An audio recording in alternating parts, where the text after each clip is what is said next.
Hey, what's up guys? Andy here from MVP Java.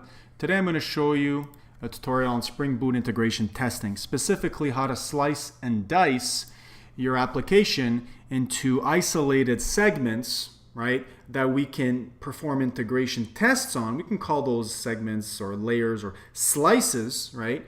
And we can just concentrate on those slices to perform integration tests. And if those integration tests pass, then we have the confidence that we can go on a much wider integration test, or maybe just a little bit wider. So as you're progressing in your integration test, you can take a small piece and then progressively increase from there. And that's what I mean here by and more. So Spring Boot offers great support for these test slices, as we're going to see through these nice annotations that magically set up that environment for us based on what you're trying to do at your data access layer. For example, in my tutorial here, I'm going to be showing you how to do this with MongoDB, but you can use this example to extend it to any other data access layer as well.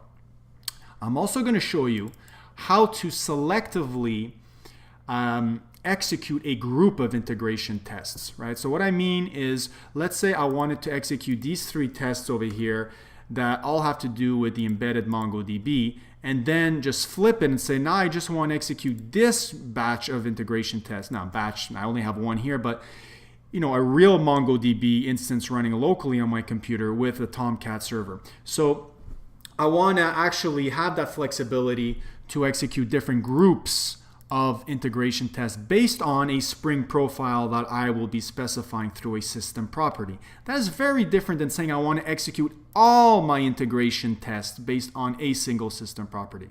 So that is going to be a really nice thing to see, probably in the middle of the tutorial. We'll get to that, okay? So over here, let's see how I am going about executing or orchestrating how to pass in this Spring profile in order to have everything properly configured. First off, I am going to be let's say, doing this on the command line. You go to the root of your project and you're going to start saying stuff like, I want to execute the verify goal on Maven, which is going to execute my integration test. So obviously my pom.xml file here, I've got the Maven failsafe plugin in order to facilitate that. And I'm going to be specifying through a system property the active profile, right? So spring.profiles.active. I have a profile called IT embedded, okay? That's going to execute obviously the MongoDB embedded environment. And I also have one called IT for the real environment. And, you know, in production, you would have a prod environment and all that kind of stuff. And we'll even see how to not specify anything at all and have a default profile executed for us. So how I do this is by going through these system properties. I got a default one that gets set up, and the default one just activates a default profile over here. Now I have that there, but it's actually not how it's getting activated by default. I just left it there because if you're not using all of my configuration, at least this would get executed for you. Because this code is actually available on my GitHub MVP Java account, so you can go and download that, okay? I got a prod here that I'm not using, just putting it there just to shine some light on the fact that obviously you would have a production database there, and we're now using that integration test, obviously. These are the two that I want to concentrate on, right? We've got our real MongoDB database that I have a database name, the host, and the port number. I'll talk about this guy in a couple of minutes, okay? And I've got an embedded IT environment. Notice the name of the profile is in between here, the name application dash and dot properties. That is the nomenclature, that is the convention used for Spring to automatically pick up these files. It'll pick the right one based on the profile that you specify on the command line, right? So if you've specified Spring profiles.active IT here in this case, then this file is going to get picked up, right? So the embedded database, again, I'm using some already predefined defaults, but I want to shine some light on these ones here. Port 0 means it's going to pick a random port, so it'll be a random port picked off a range of ports, and that's really good to choose that option, especially in an embedded environment, since you're not going to get any port conflicts or anything like that, okay? And again, my database name over here. So all of this is going to get properly selected for me and injected into the correct Mongo template and MongoDB factories that I'm going to be showing you in a second how I went through that in a configuration class. So Spring Boot just picks it up for me. Okay. So let's take a look at some of these categories of tests before I show you, how I went about, doing all the configuration. For example, here I have a Mongo slice test. So what happens here is you obviously need the run with annotation that should be on every single one of your integration tests. So Spring Runner is actually an alias for Spring 4 JUnit class runner. So you always need those on your integration test in order to obviously interact with the Spring application context. But this is a new class of annotations in Spring Boot test, which allows you to concentrate on a slice of an integration test. So in this case here, I'm concentrating on the Mongo test, but there's also data JPA test and so on and so forth. I believe there's 6 or 7 of them. You can check out the Spring reference manual to see all of them, okay? And what this one is going to do is going to make sure that you can properly interact with the Spring context, right? That you can properly interact with a Mongo template, that you can properly interact with your repositories, that you can properly interact and massage back and forth through a document and an entity class your document objects in MongoDB, that you can properly execute, for example, your queries, right? The mappings and all that stuff. So all that has to be asserted before you move up the application stack and involve, let's say, services and controllers and web servers. You really want to make sure that that works first. So that's exactly what I'm doing here. This is a test geared towards showing you what it does, not necessarily showing you how to write an amazing integration test, right? I'm really showing you here that I can get my MongoDB template properly injected into me, and I can create a collection, make sure it exists. I can create a query. I can access my documents. My documents, when I mean documents, I'm talking about my entity class here that's annotated with @document and has a proper MongoDB ID, right? Now, if you're dealing with JPA, obviously this would be @entity and so on and so forth, okay? So this Mongo slice really makes sure that all of that works, that my queries work off my Mongo template as well, that I'm able to assert that. I'm even going through a log repository here, making sure that the save works in this case and that I can find it. So I created a log repository here, just extended the Mongo repository. Didn't come up with any custom queries. If you did, you would be able to validate them in that integration test as well. So that slice now, once I execute this, I know for fact that I can have the confidence to move forward, right? Because if you don't execute a slice test, all of this is going to be integrated maybe with a web server and services and a REST template. And if something goes wrong, it'll be maybe harder to diagnose what the problem is. You'll have to kind of back up, say, is this really interacting properly with my queries or my Mongo template? Is it properly configured? So this case, it's much more scaled down as a slice. You have the ability to diagnose a problem at a much lesser scale than if you would do just a huge integration test right off the bat, okay? So that's what these slices are all about here. Testing small and then moving up. Now, you'll see here I have an if profile value annotation. What this does is it's a hard-coded implementation. For now, this string here, active profiles property name, is actually looking at this system property, which I just showed you that we were going to be executing from the command line with Maven, right? And it's hard-coded to look at this. So there's an implementation of an interface called profile value source.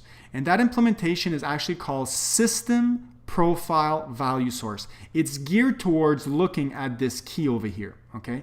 And it'll check what the value is. And if the value of that key is equal to IT embedded, then it will execute the tests in here. Okay, so I'm putting this at the class level here. So all the tests in here will execute if my value is equal to IT embedded. So it's kind of like a gatekeeper. If this is equal to, if that key is equal to this, execute these tests. If not, skip it. Now, the default implementation, like I said, is to look at something called system profile value source. But I came up with my own implementation, which is very simple, okay? And once you come up with your own implementation of a profile value source, then what's going to happen is you're going to have to point to it. So that's really what this annotation does. It says, hey, the next time you use if value source, look at my implementation. Now I called it, really nice name, right? System profile value source 2. Now the reason why I did that was to show you in the tutorial that this is an implementation or an extension really of the original system profile value source implementation. So how's mine any different? It's really simple, guys. All I did was added an if statements to it, right? And I left out some of the singleton design pattern. All I'm saying is when that property comes in, if it's null, right, or if it's empty, I want the default profile to be IT embedded. The reason why I did that was because I was really annoyed. Every time I'd go on the command line, I'd have to specify, let's say, my profile. Let's say I didn't specify a profile and I just said verify, right? It doesn't have the brains, the implementation, to pick a default implementation for you. So I just said, well, I'm going to come up with my own implementation and pick the default, which is IT embedded. Okay, so that's all that is there for. And I thought it was pretty cool to show you guys how to actually override the default implementation there. You can actually get pretty imaginative there and come up with your own stuff. Okay, so that's all about the Mongo test. You'll notice I didn't inject a service class in there or interact with anything up higher on the application stack. But what if we do want to do that, right? If we do want to do that, then what's going to happen is we're going to use a Mongo slice with service. Okay, so how do we do that? So this is exactly the same test, okay, except you'll notice that I'm auto-wiring a Mongo service. So the Mongo service, if we take a look, is simply just injecting the Mongo template into it and then having some higher level function calls or method calls to get the ball rolling. Now by default, this is not permissible in the Mongo test annotation, the data Mongo test annotation. So you have to kind of widen the scope by including filters.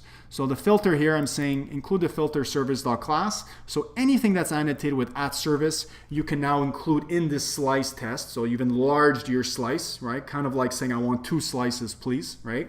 And now you can do this. So I like this because it gives me the flexibility to move up the stack once I have more confidence that my layer before it or my slice before it is functioning properly. Okay, so again, this is going to be under the label or the profile of IT embedded.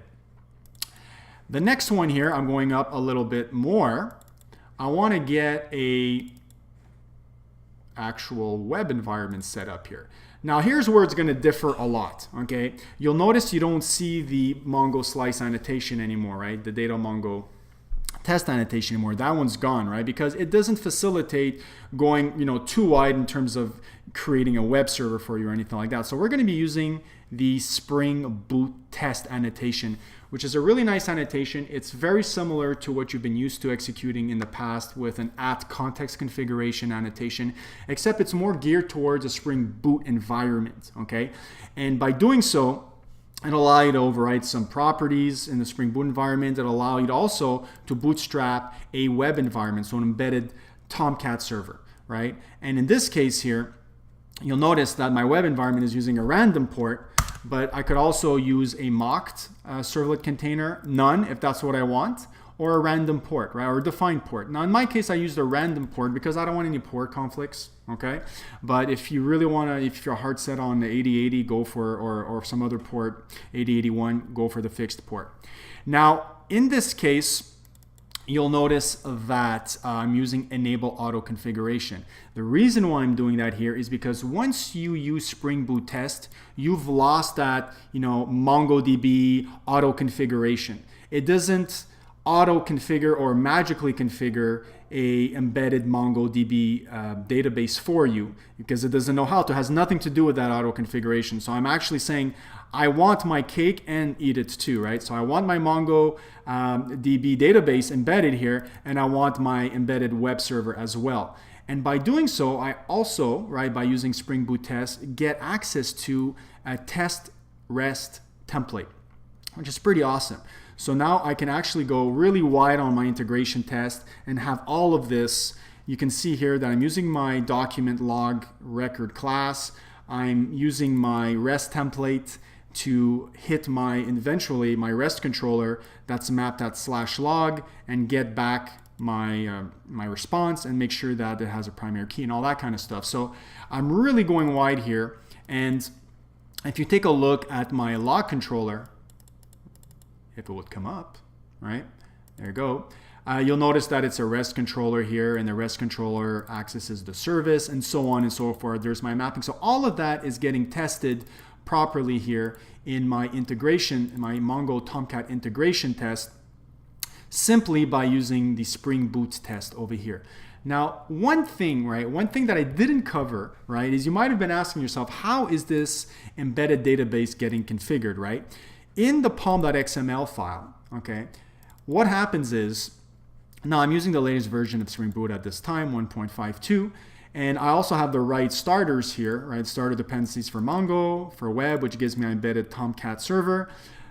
This funny looking flapdoodle name here, this thing is really responsible. If it's there as a dependency, what will happen is, notice I have a scope of test over here. It's going to be part of the class path dependency here. If we go to test dependencies, you'll notice here flapdoodle. Once it sees this, Spring Boot sees this, it's automatically going to configure a embedded MongoDB for you. If you don't have this, it's not going to work. Okay, so very important that you guys realize that. So when I say enable auto configuration, obviously it's going to be doing all that for me. So right now, if I go and execute this here, you notice I've tucked this away in NetBeans so that I don't have to go on the command line. I can say maven clean -d, right, for the Spring Profiles active property IT embedded, execute this, and what it's going to do is it's going to pick the right profiles file, like I said, and it's going to configure the correct Mongo template, MongoDB factory, inject that into my tests that have been configured with IT embedded. So this gatekeeper here, if profile value, makes sure that it executes the right test. And it's executed 6 tests, have no failures, and I've skipped one. Now, why have I skipped one? Is because there's one test we haven't covered yet, right? Which is this guy over here.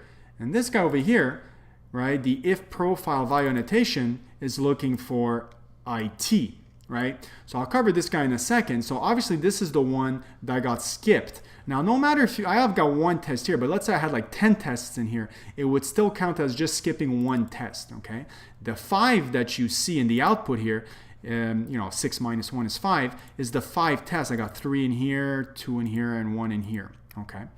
Now, you might be asking yourself, how the heck is this actually properly getting configured in terms of Mongo templates and stuff like that? Well, that happens in my Mongo config properties class, which gets component scanned by Spring Boot, right? And again, this is a very, very basic Spring Boot application, right? It's just in the main, it just uses Spring application.run, and this annotation does all the magic, like I showed you guys in my Spring Boot introduction video, right? I go through all of that. So it gets picked up over here, and you'll notice that I don't have a lot of like configuration classes. I don't have like a configuration class with an @profile for IT and another one with an @profile of IT embedded and another one for @profile dev and all that kind of stuff. I find that, terrible, or kind of copy pasted code all over the place. So what I did is I just have one class, and what happens is I want these beans here, this MongoDB factory and this Mongo template, to be associated with the proper profile automatically. So what happens is Spring Boot picks the right properties file, right, based on my spring.profiles.active property that I pass in, and passes those properties to, as we'll see, my Mongo properties file or class. So what happens is here, I have access to an environment, right, from Spring Framework. And in that environment, I auto-wire it in there, and I go extract my keys, right? Now, I do it in here because I don't want to put that add value annotation all over the place in my configuration class, because as you need more and more and more properties, this thing, you have all these add value annotations that span like 30 lines, and I really hate that. So I've tucked it away in a Mongo properties file, and I just dependency inject that properties file into my Mongo config properties. So at this point, once you get this, it already has the right properties based on the profile that you've passed. That's the beauty of it. So then you just say Mongo properties.get host, get port, get database, and it just automatically configures it properly.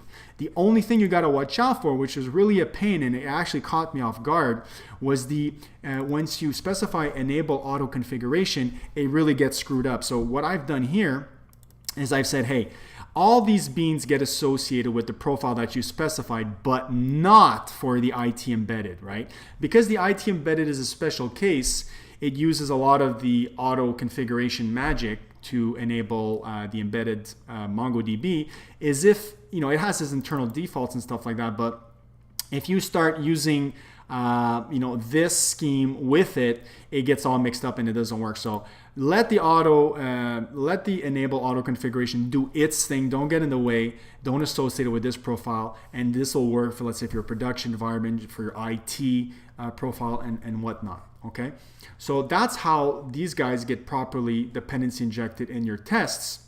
When you ask for a slice, or when you ask for just a normal remote or a locally run integration test, it will work. So let's take a look at the next class or the next category, which is a real MongoDB running locally on the computer or on my development environment in this case. So for example, right now, I got a real MongoDB actually running on my computer, okay? So this is the same test as before. I didn't want to kind of, you know, separate things too much for the tutorial so you can see everything in one class.